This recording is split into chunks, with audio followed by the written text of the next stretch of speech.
Before the struggle. A birth-divided Rebekah paced within the tent, her hands pressed against her womb, her face twisted in pain, not only from the physical burden of pregnancy, but from the mysterious turmoil inside her. The servants whispered, in corners, about the strange pregnancy. Some said it was a sign. Others feared what might be born from such unrest. Day and night, Rebekah felt the war raging within her belly, as if two nations were battling for dominance. Desperate for understanding, she sought the Lord in prayer. His answer came with unsettling clarity. Two nations are in your womb, and two peoples from within you will be separated. One will be stronger than the other, and the older will serve the younger. Her hands trembled at the prophecy. She didn't yet know their names, their faces, or the path they would walk, but she already understood. This was no ordinary birth. These sons would shape the destiny of nations. When the time came, Rebekah gave birth to twins. The first emerged red, his skin like a hairy garment, and they named him Esau. Almost immediately his brother followed, grasping Esau's heel as if unwilling to let go, unwilling to be left behind. They named him Jacob, the one who grasps the heel, a name that would come to define much of his life. Isaac, their father, beamed with pride. 2 sons, 2 heirs, 2 hopes. But the divide had already begun. From their earliest days, the differences between the brothers were stark. Esau grew into a rugged hunter, the kind of man who thrived in the wild, who lived by instinct and muscle. Jacob, by contrast, was quiet, a dweller of tents, thoughtful, reserved, always watching. Their personalities clashed, but the real divide came not from their actions but from the affections of their parents. Isaac loved Esau, drawn to his strength and the wild game he brought home. Rebekah favored Jacob, perhaps recalling the prophecy, perhaps feeling something deeper, maternal, and unspoken. The house was split, not in structure but in spirit. The tension between the brothers simmered through childhood, boiling under the surface of daily life. While Esau roamed the fields, Jacob stayed close to home, mastering the art of timing, understanding people, reading situations. He knew when to speak, when to hold back. He watched Esau return from long days hunting, tired, hungry, careless. It was on one of those days that the first major crack in their relationship formed. Esau came in from the field, famished and weak, and found Jacob cooking a pot of red lentil stew. The smell was rich, earthy, inviting. Esau, driven by his appetite, demanded food. Jacob, always calculating, saw the opportunity. "Sell me your birthright," he said. Esau, without a second thought, answered, "What good is a birthright to me if I die of hunger?" He swore an oath and traded his inheritance, his identity as the firstborn, for a bowl of stew. Jacob handed him the bread and stew, watching him eat with satisfaction, not just at the meal but at the transaction. In that moment, something shifted. Jacob had used Esau's hunger against him, had exposed the weakness behind the strength. Esau devoured the food, unaware of the significance, or perhaps refusing to accept it. The birthright in those days was more than material wealth. It was the spiritual and legal leadership of the family, the line through which the covenant of Abraham would pass. To despise it was to despise the promise of God. Jacob had won, something intangible but powerful. Still, the consequences of this act wouldn't surface fully until much later. For now Esau went on with his life, marrying Hittite women, choices that grieved Isaac and Rebekah. He hunted. He lived as he pleased. Jacob, meanwhile, remained close, quiet, always watching, always waiting. The stew had only been the beginning. Years passed, and Isaac grew old. His eyes dimmed, and he began to prepare for death. According to tradition, it was time to bless his firstborn, to pass on the covenantal promise.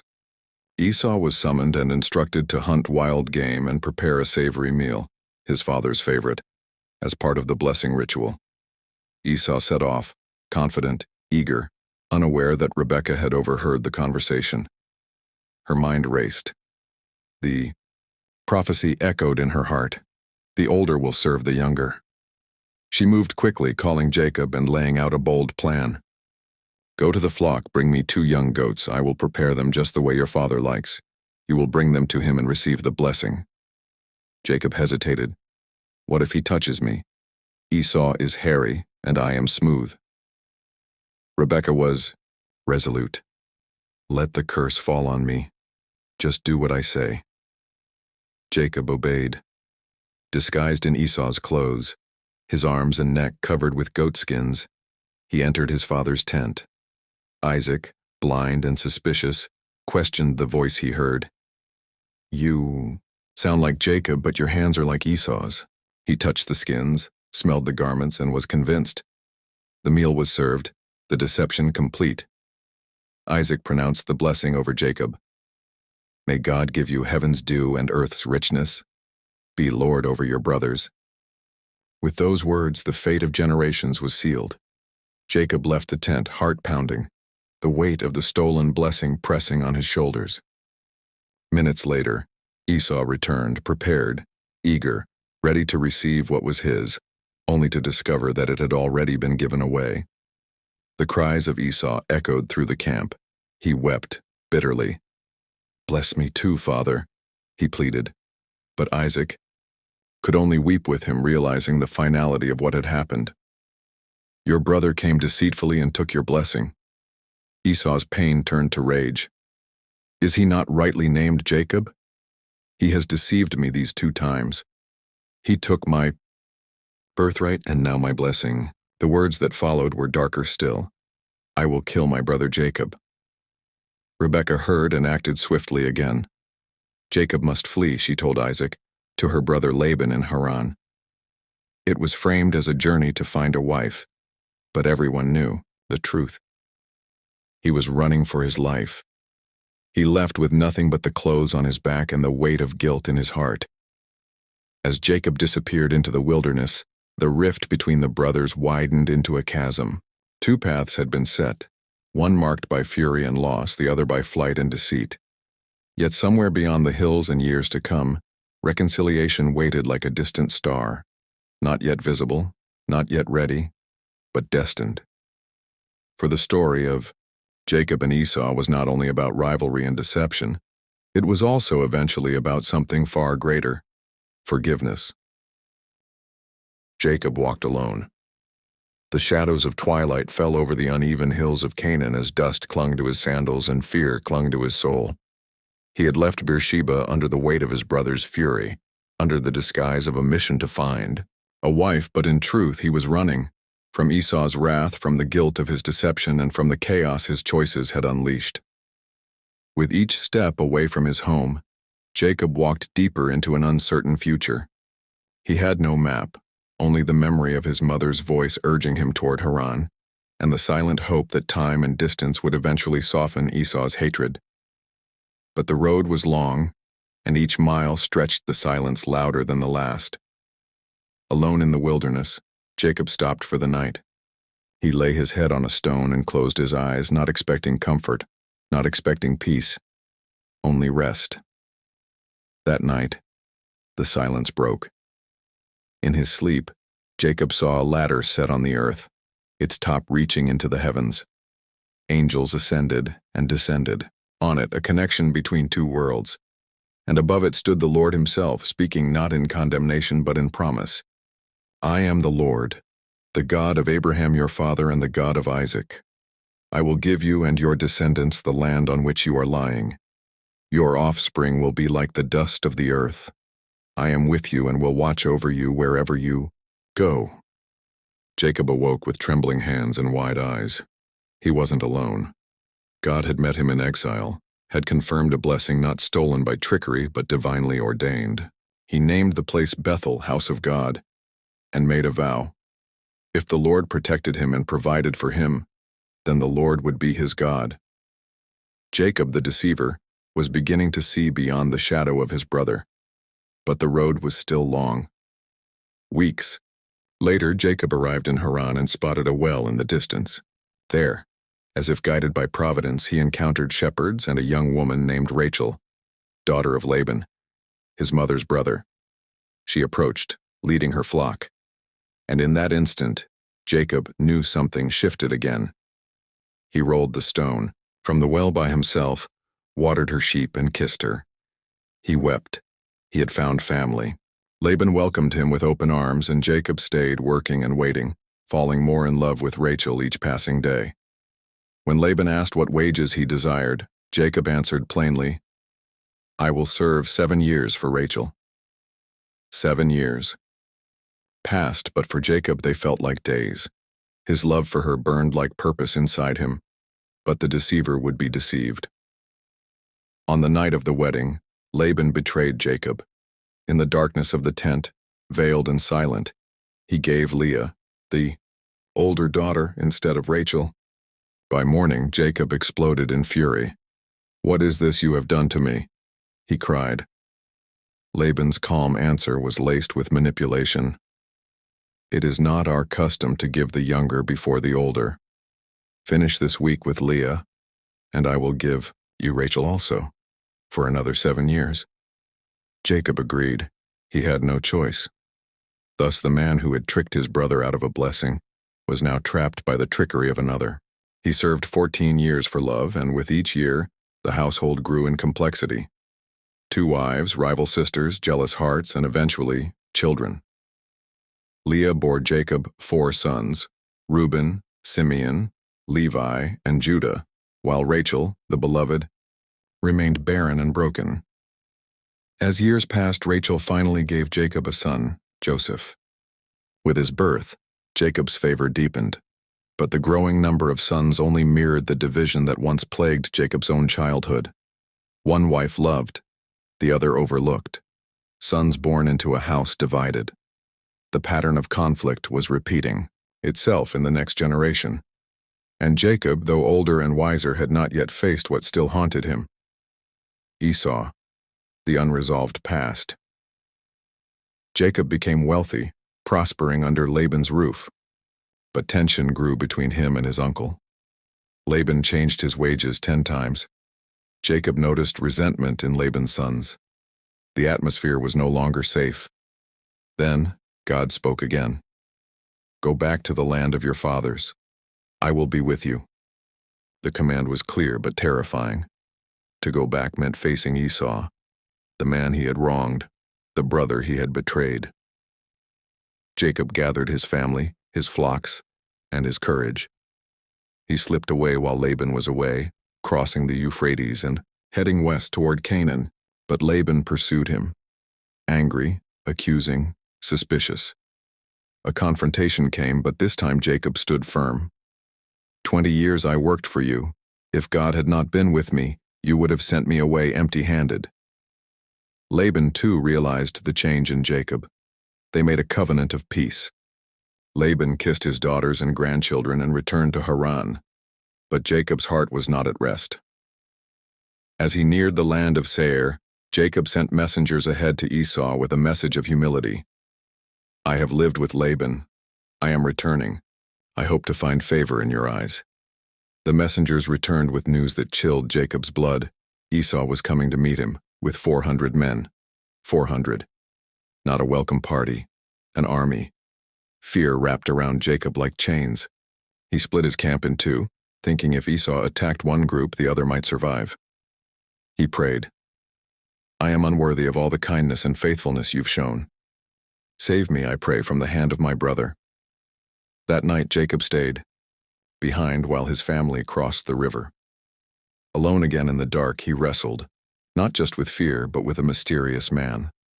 All night they struggled, neither yielding, until the man touched Jacob's hip and wrenched it out of socket. Still Jacob clung to him.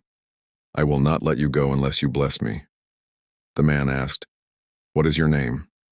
And Jacob answered honestly, not in disguise, not hiding. "Jacob." The man replied, "Your name shall no longer be Jacob, but Israel, for you have struggled with God and with humans and have overcome." Jacob limped away with a new name, a new identity, no longer the deceiver, but he was still a brother. And in the morning he would face Esau. He rose at dawn, fragile but determined, and saw Esau approaching in the distance.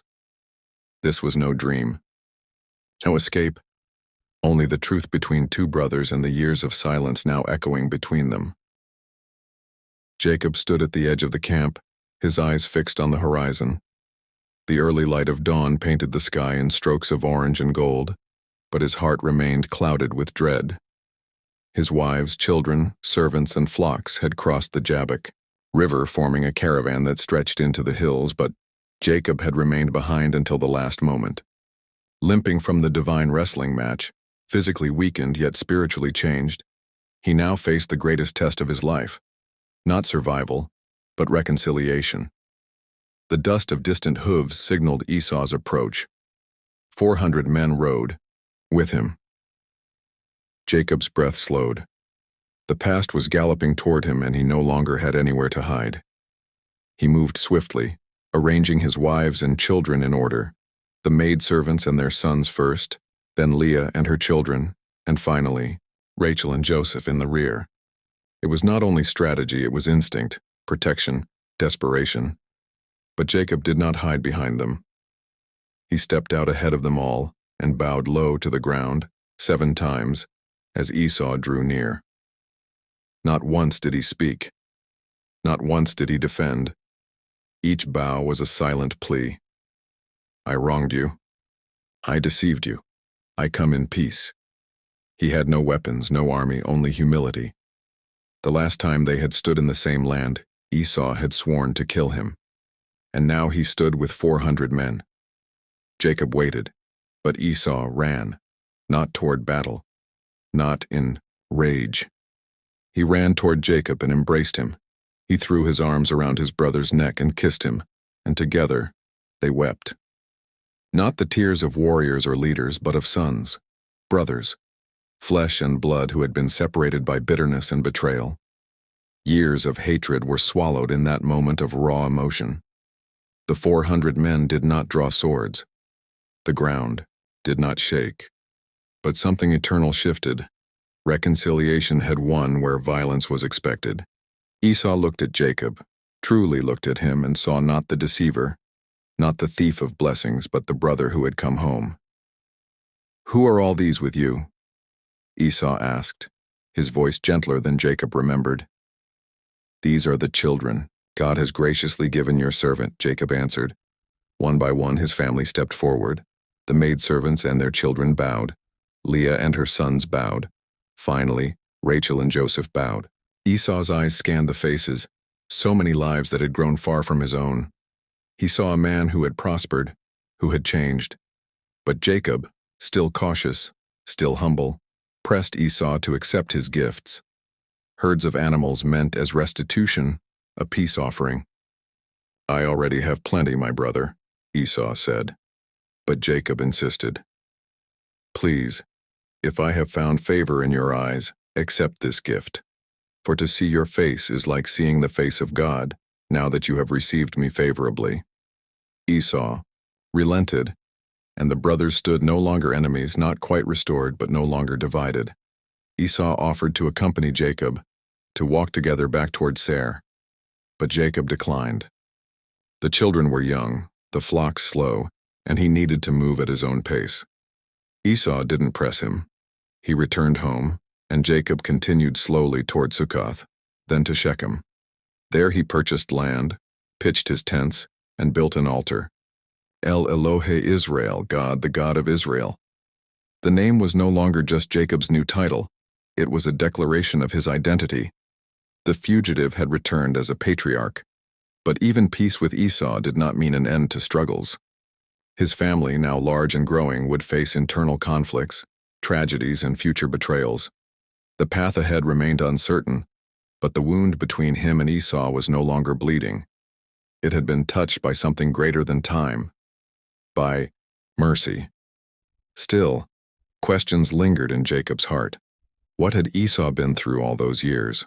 What had changed in him that allowed forgiveness to replace fury? The story did not shift only because Jacob changed. Esau, too, had found his own path of growth. Though the blessing had been taken, he had not remained cursed. Though deceived, he had not stayed bitter. His wealth, his family, his land, these testified to a man who chose to build rather than destroy. And perhaps that was the greatest surprise of all. Jacob had feared the worst, but found grace. Found a brother who had moved on. A brother who had room for peace. Years later, when the news came that Isaac was dead, the two brothers met again. No armies, no conflict, just two sons returning to bury their father. They stood side by side once more, shovels in hand, hearts weathered by age. No words are recorded from that moment, no speeches, just the quiet dignity of shared grief.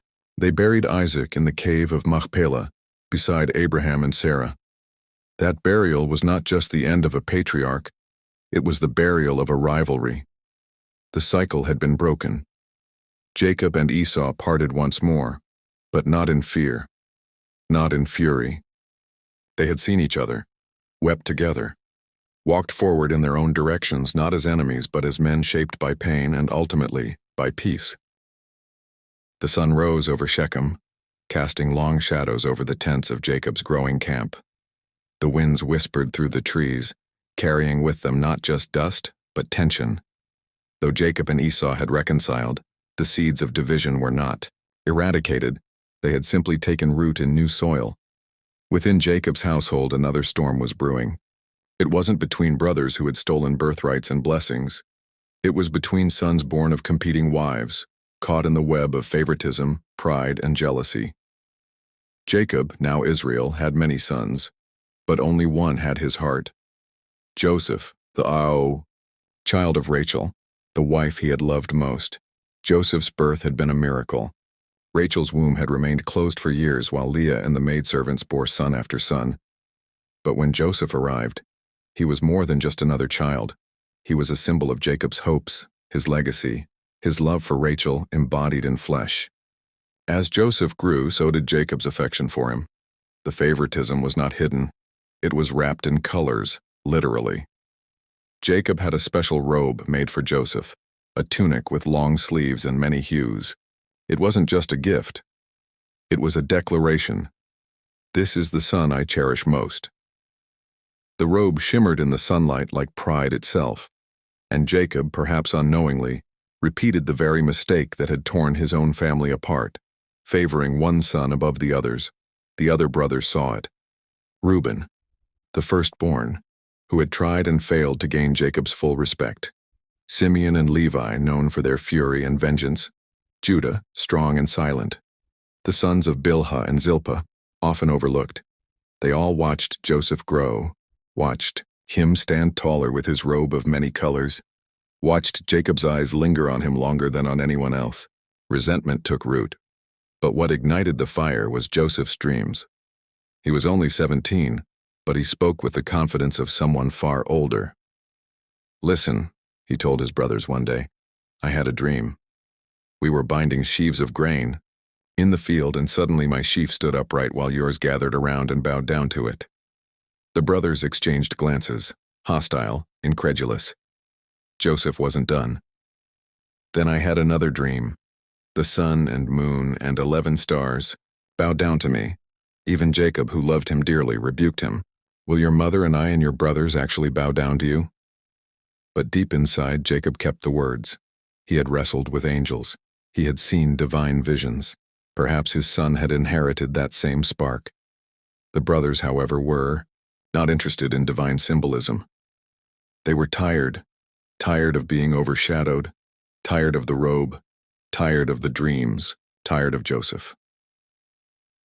Then came the day that changed everything. Jacob sent Joseph to check on his brothers who were grazing the flocks near Shechem. "Go and see if all is well with your brothers and the flocks," Jacob said.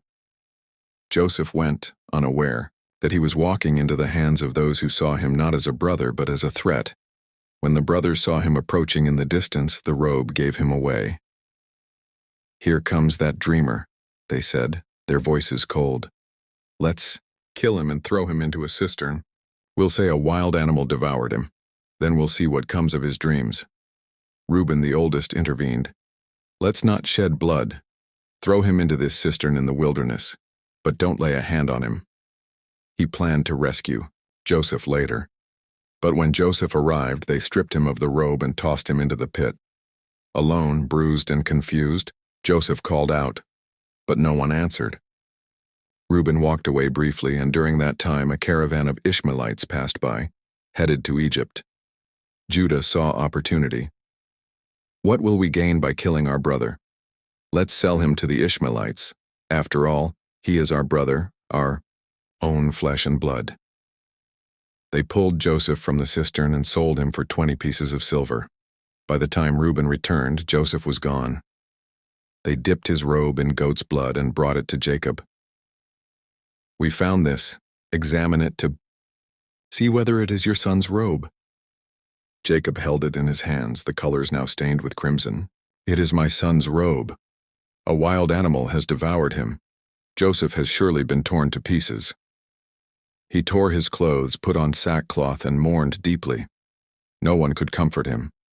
The man who had once deceived his father with a goat's skin now wept over a goat-stained robe. The cycle of deception had come full circle. Meanwhile, Joseph was dragged into Egypt, sold to Potiphar, one of Pharaoh's officials. But that story would unfold later. Back in Canaan, the house of Jacob was fractured. Rachel died giving birth to Benjamin, the last son. The family dressed in mourning again. Reuben tried to reclaim his father's favor, but failed. Simeon and Levi carried a legacy of violence. Judah would eventually carry the lineage of kings, but not yet. The echoes of Jacob and Esau's rivalry had not only shaped Jacob's own life, they had repeated themselves in his sons. The division was no longer between just two brothers. It was between 12. A nation was being born, not with banners and songs, but with blood, betrayal, and grief. Jacob aged quickly. The weight of his losses bent his back, but he still clung to Benjamin, his last link to Rachel. His heart had been split between sons, and now it mourned what it could not repair. But beyond the fields of Canaan, in the land of pyramids and palaces, Joseph was still alive, and the hand of God, though hidden for now, was moving. The desert sands shifted under the relentless sun as Joseph was led in chains into Egypt, the land of gods and kings. A boy torn from his family, betrayed by his brothers, now stood at the mercy of strangers who spoke in foreign tongues and looked upon him not as a person but as property. Sold into the house of Potiphar, an official of Pharaoh and captain of the guard, Joseph's new life began not in revenge, but in silent resilience. He did not weep or rage. He worked, he learned, and, slowly, his excellence was noticed. Potiphar saw that everything Joseph touched prospered. The God of his fathers had not abandoned him in Canaan, nor had he left him in Egypt. Joseph rose, first a steward of the house, then master over all Potiphar owned. A slave in name, yet in spirit, Joseph ruled. But favor often attracts temptation. Potiphar's wife, drawn by Joseph's strength and beauty, pursued him with hungry eyes. "Lie with me," she whispered day after day. Joseph refused, not only out of loyalty to Potiphar but reverence for God. How could I do such a wicked thing and sin against God? Yet one day, when no servants were present, she caught him by his cloak. He fled, leaving the garment behind. Humiliated, she screamed and twisted the tail. He tried to force himself on me. Potiphar's rage burned. Joseph was cast into prison. Once again, he was stripped of power. Once again, he was bound by injustice. But even in prison, the favor of God found him. The prison warden soon placed Joseph in charge of all the other inmates. He carried no bitterness, only purpose. He interpreted dreams. And one day, two royal officials, the cupbearer and the baker, were thrown into that same prison. Troubled by strange dreams, they turned to Joseph. "Interpretation belongs to God," he said. The cupbearer's dream meant restoration. The baker's dream meant death. Both came to pass. Joseph asked the cupbearer to remember him when he returned to Pharaoh's side. But as Joseph waited, days turned into weeks and weeks into years. Forgotten again. Until Pharaoh himself had a dream. 7 fat cows swallowed by 7 lean ones. 7 full heads of grain consumed by 7 withered stalks. None of Pharaoh's magicians could explain it. Then the cupbearer remembered. Joseph was summoned from prison, shaved, dressed, and brought before the king. With calm and humility, Joseph said, "I cannot interpret it, but God will give Pharaoh the answer he seeks." He explained the dreams. 7 years of abundance, followed by 7 years of famine. Pharaoh was stunned, not only by the interpretation but by the wisdom of the man before him. Can we find anyone like this man, one in whom is the Spirit of God? And so Joseph was lifted from prisoner to prince, made second in command over all Egypt. A robe was placed on his shoulders, a ring on his finger, a chariot beneath him. He was no longer a forgotten slave. He was savior of a kingdom. During the years of abundance, Joseph stored grain across Egypt. When famine struck, the people came to him to be fed. And soon, word of Egypt's abundance reached Canaan. Jacob, weary and hungry, sent 10 of his sons to buy grain, everyone except Benjamin. "I cannot lose him," he said. The brothers arrived in Egypt unaware that the powerful man before them was the brother they betrayed. Joseph recognized them instantly, but concealed his identity. He spoke harshly, accused them of being spies, demanded that one stay behind while the rest returned with Benjamin to prove their honesty. Simeon was bound. The rest departed. Jacob wept again when he heard the terms, but famine tightened its grip and desperation pushed him to let Benjamin go. "If I am bereaved," he whispered. The brothers returned, this time with Benjamin. Joseph saw him and nearly broke, his mother's son standing before him unaware. Still, he tested them. He prepared a feast, sat them in order of birth, gave Benjamin 5 times as much food. Then he had his silver cup hidden in Benjamin's sack. When they left, his guards pursued and accused them of theft. The cup was found. Benjamin was seized. The brothers were dragged back. This was the final test. Judah stepped forward, not as the one who had once sold Joseph, but as the one who now offered himself in Benjamin's place.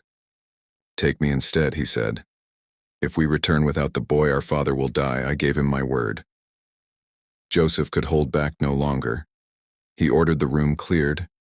Then he wept so loudly the palace heard him. "I am Joseph. Is my father still alive?" The brothers stood stunned, speechless. He called them closer. "I am your brother Joseph, the one you sold into Egypt. But do not be distressed. Do not be angry with yourselves. It was not you who sent me here, but God, to preserve life." The revelation shattered the past, the pain, the guilt. Joseph had all the power. He could have imprisoned them, enslaved them, executed them. Instead, he embraced them, wept with them, kissed them. What began in a pit had led to a palace, not for revenge, but for redemption. He sent them back to Canaan with wagons and gifts. "Bring my father quickly," he said. "Tell him his son Joseph is alive." Jacob, upon hearing the news, could barely breathe. But when he saw the wagons, he said, "It is enough. My son Joseph is still alive. I will go and see him before I die." And so the journey back to Egypt began, not for grain this time, but for reunion. Jacob carried the memories of a lifetime, of his own deceptions, of Esau's embrace, of Rachel's death, of Joseph's imagined demise. Now he would see the son he thought lost forever. And soon the story of 2 brothers in conflict would give way to a family reassembled, not whole, not perfect, but healing. Egypt had not just preserved their lives. It had tested their hearts, and now, at the edge of a new land, the past and the future prepared to meet. The desert wind carried the scent of hope as Jacob's caravan approached Egypt. It was no longer a journey of survival, but one of reunion. After decades believing his son was dead, the old patriarch would see Joseph again, not as a dreamer in a colorful robe, but as the ruler of a foreign empire. As they drew near, Joseph prepared his chariot and rode out to meet his father. When they saw each other, no words could contain the emotion. Joseph threw his arms around Jacob and wept for a long time. The son lost to betrayal, and the father broken by grief, were made whole again. "Now I am ready to die," Jacob said, "since I have seen for myself that you are still alive." Joseph introduced his family to Pharaoh, and Jacob, despite his age, blessed the king. Pharaoh gave them the region of Goshen, a fertile land for them to dwell in. The family settled, grew, and prospered. But the past lingered. The brothers, though forgiven, still lived with the weight of what they had done. Time softened their guilt, but did not erase it. When Jacob's health began to fail, Joseph brought his 2 sons, Manasseh and Ephraim, to him. Jacob sat upright, eyes dim with age. He reached out, crossing his hands to place his right hand on the younger Ephraim and his left on the elder Manasseh. Joseph tried to correct him, but Jacob refused. "I know, my son, I know. Manasseh will become a people, but his younger brother will be greater." It was a moment that echoed his own youth, when the younger overtook the elder. Yet this time, there was no trickery, no disguise. Just a quiet transfer of destiny.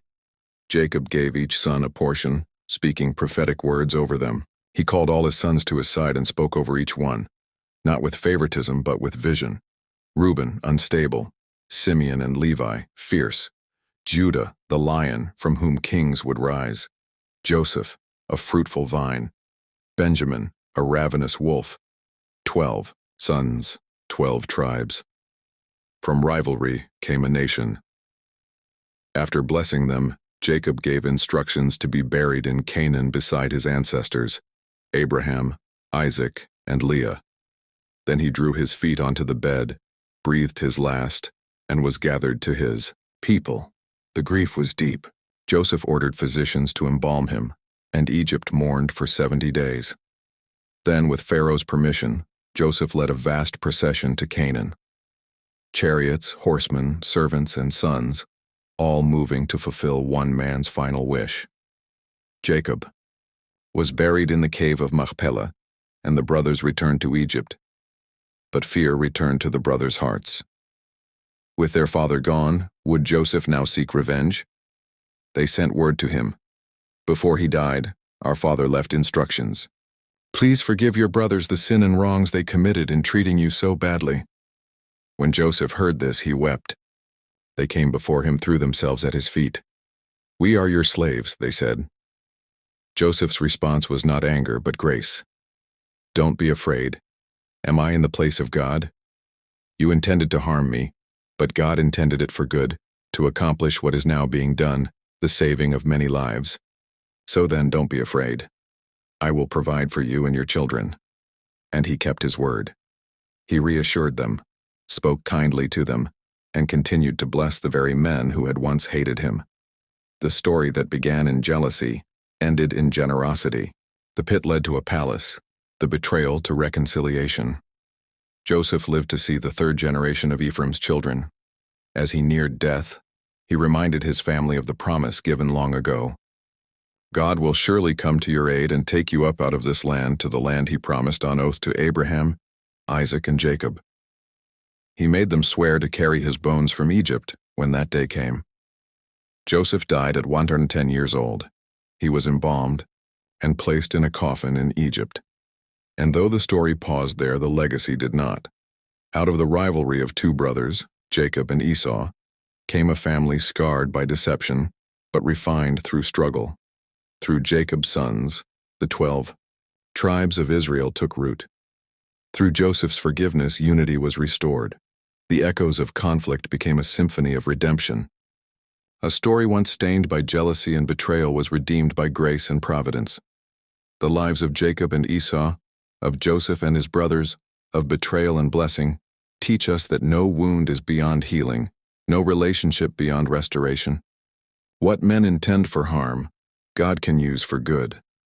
And though brothers may clash, the story is never over until grace has had its final word.